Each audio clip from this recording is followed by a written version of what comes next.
is a serious subject, but it's so It positive the is. way that you present, the healing ability that you've seen and that you help other people get through. Talk a little bit Yes. about what you think is the most important thing people need to know. Some of these things you can do immediately. Our next guest, and welcome to the Voices of Women Summit. Thank you so much. I am just ecstatic about being here and being a part of all of these speakers empowering women. Yes. Yes, So you are yeah. here today to talk to us about how to overcome and heal from trauma. And before we get into sort of the subject matter of your talk, can you tell us a little bit about your why? Why is this so important to you? Why is this your area of focus and expertise? Well, none of us get through life without trauma. And I have had several experiences of that. And for me, especially when I went through several things as a young girl or young teenage girl, one of the things that I think I could have used was someone to be there and just say, I understand. I've been through something similar. When you go through something in trauma, you feel all alone. You don't think anyone has ever experienced it, and you're stuck in your head. So I overcame and healed from it, and so I want to be that person for somebody out there that needs someone to say, "I'm with you. You're not alone. I've been through it, and I can help." Yeah. So first of all, thank you for what you do, because so many women and men too, but so many women and girls go through traumatic experiences. And you're right. It's like, I can't talk about this. There's shame, there's guilt, there's embarrassment, there's all kinds of things. Can you talk a little bit to that isolating effect of trauma? Yes, and if I could, I will just give a little snippet of my story because some of those feelings that you just said were exactly what happened to me. At 16, I moved from one state to another, and it was in the middle of one of my high school years. I didn't have many friends, and when I was invited to a party, I thought, here's an opportunity to find some friends and get to know some people. Unfortunately, if you were to see the scene that came next at the party, you would probably be yelling at the movie screen saying, "And don't go there. That guy is a bad guy." But unfortunately, in reality, we don't have eerie music. We don't have sinister shadows going across the screen. And unfortunately, at that party, I was raped. And just from that one experience, I spiraled down. You, I was ashamed. I couldn't tell anybody. I felt worthless. If he was going to do that to me, then I must have deserved it. And of course, none of that's true, but that's what we're saying to ourselves in our head. And those Yeah. are the same feelings that you just mentioned. Well, first of all, I'm so sorry you had to go through that.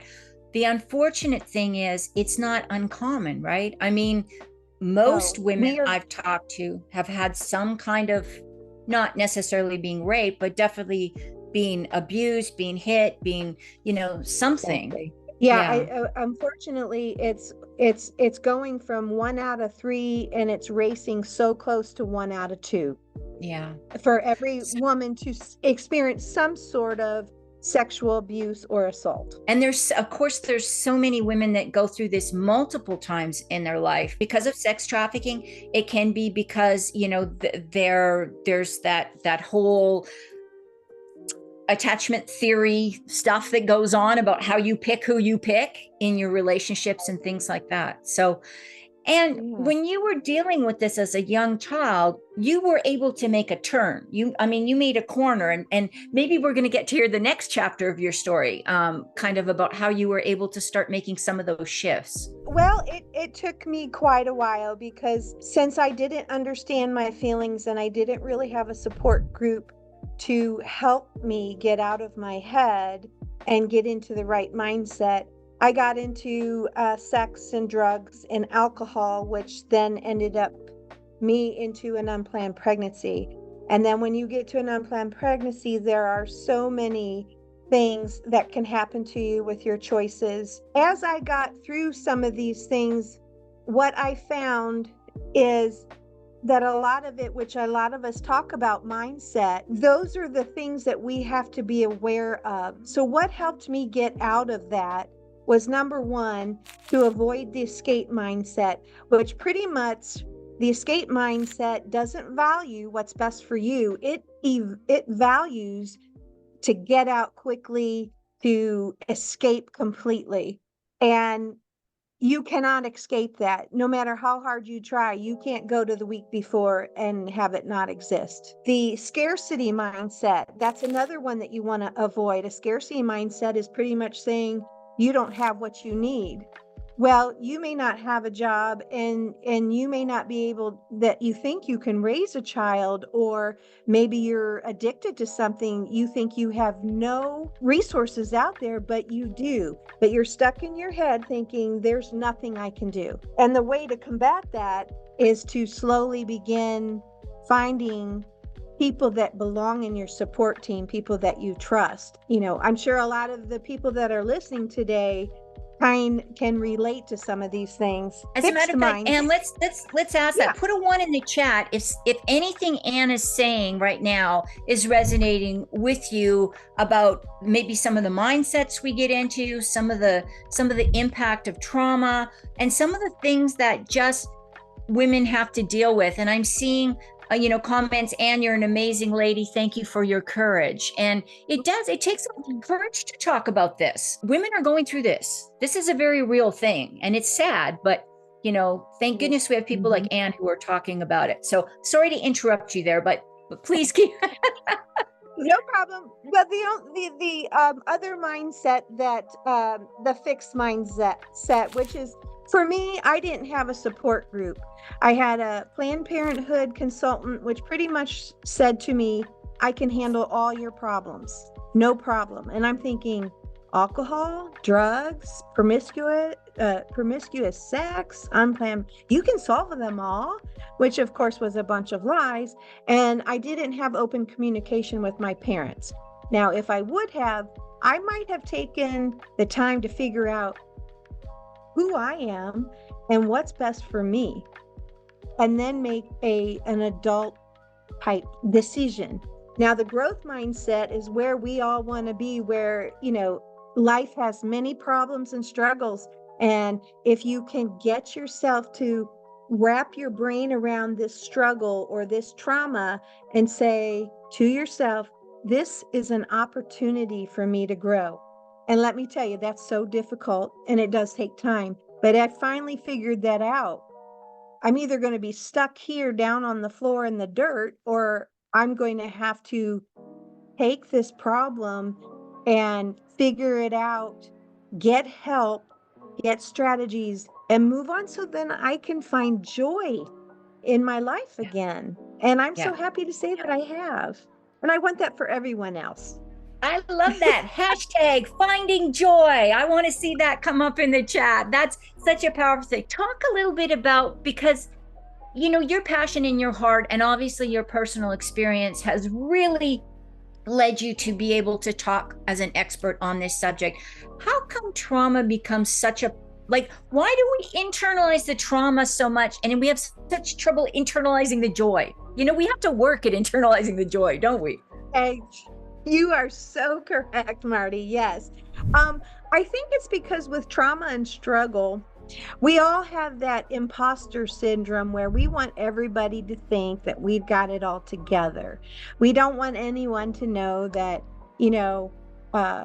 we struggled this morning, or you fell flat on your face and you're so embarrassed and you're looking around to see if anyone saw you. We are so concerned about the outer part and not necessarily the inner part. And a lot of people have trouble being vulnerable to communicate these things with others. And that's not for everyone. I'm not saying everyone should do that. For me, I think that was one of my gifts, that I can, tell everyone, well, I did go through this. I did make this decision. I went into depression, blah, blah, blah, blah, blah. but I want to help you by telling you that I've gone through something like that. And I think the majority of us, we don't want to feel ashamed or embarrassed, or even worse, be rejected. A lot of women that are pregnant, of course, it's not as much as it was in the older days. Their parents threw them out of the house. Can you talk a little bit about, I mean, you talked about a pretty extreme form of trauma that you went through and kind of the Mhm. fallout from that or the after effects.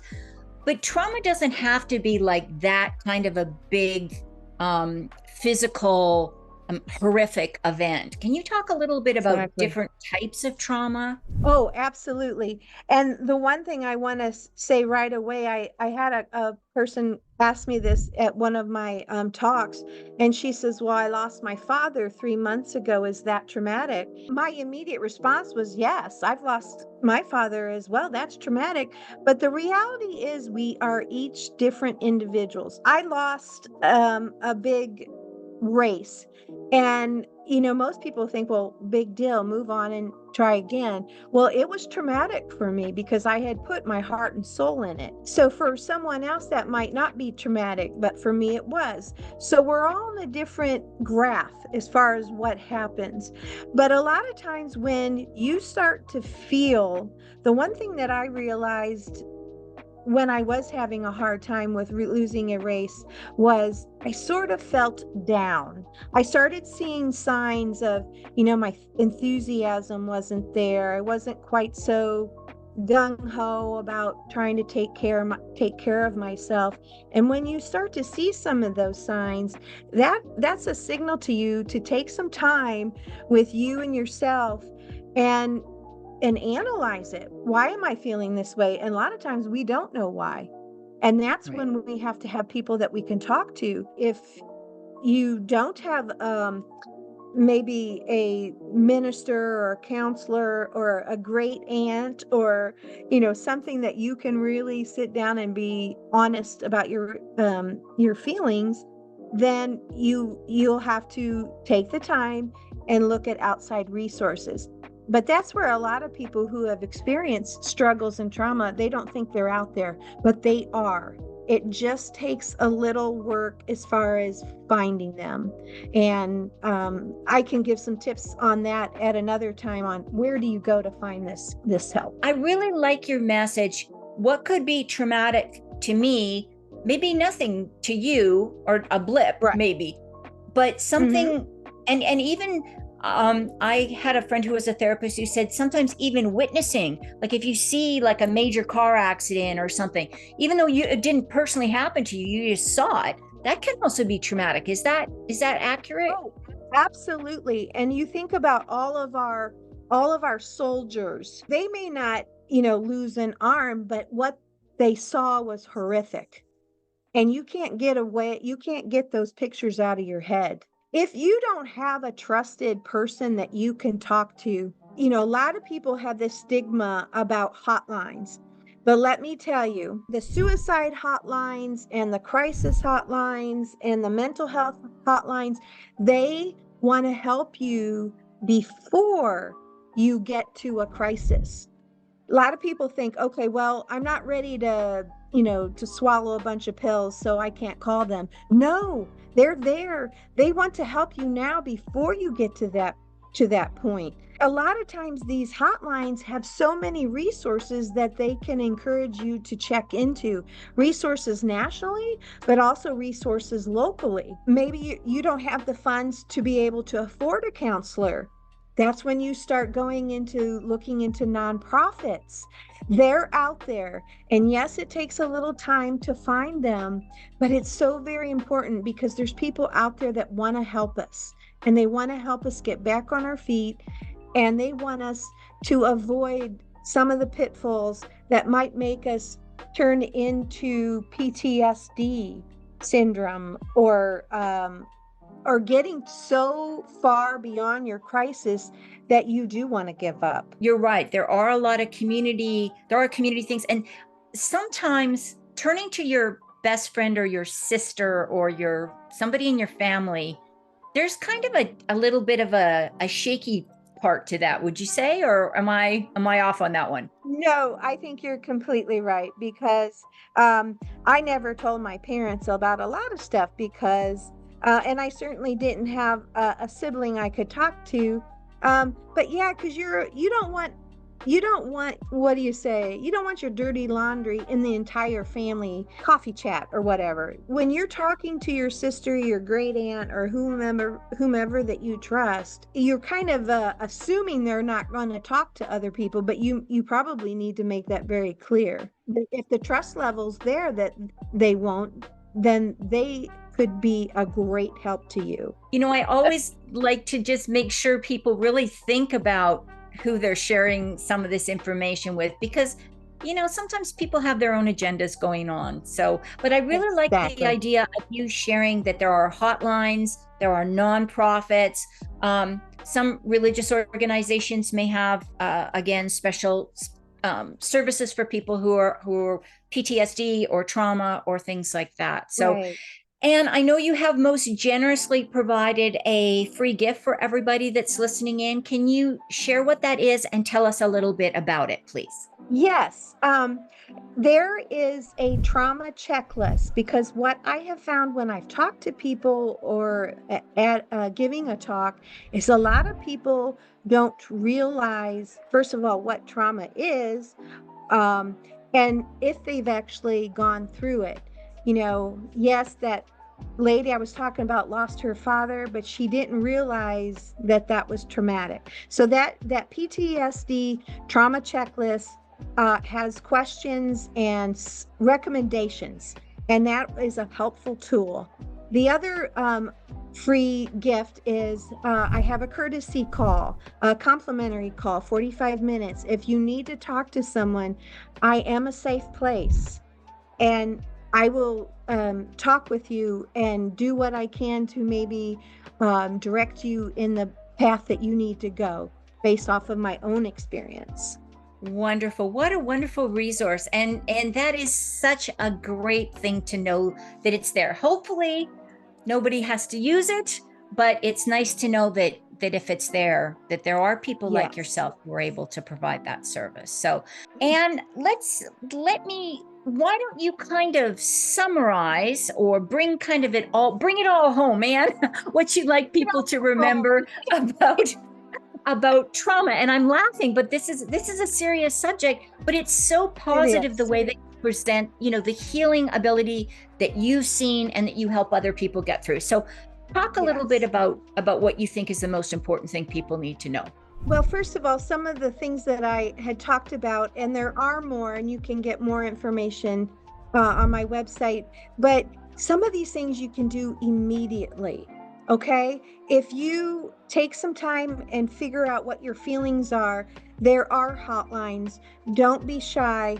If you just call one and test it out, they can't see you, they don't know you. You can give a fake name.